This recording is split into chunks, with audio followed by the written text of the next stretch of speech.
Atiku Abubakar, Waziri Adamawa, presidential candidate of PDP in 2023 election. I stand to extend to you his warmest greetings and condolences. He would have been here personally by himself, but as you know, he's right out there in Bauchi doing what he has to do.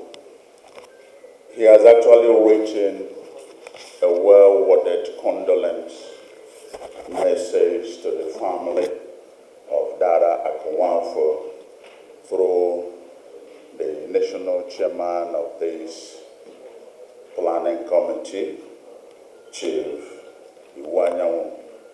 But however, he still feels that his presence here is highly needed to express strongly how he wished Dada Akonwafo would have been alive when he would have pleased God for him to may have won the 2023 election, that he would have drawn from wealth of his experience and he would have been alive to see him actualize that his last wish, which was setting Nnamdi Kanu free.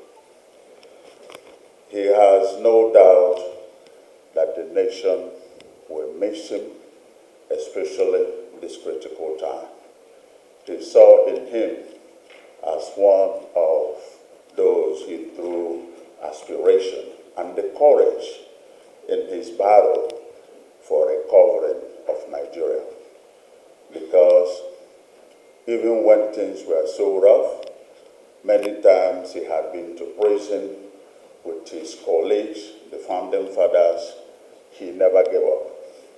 And that also signifies Atiku Abubakar's position of many times he has continued to struggle to be the president of this Nigeria, to help bring to fulfillment the visions of our founding fathers.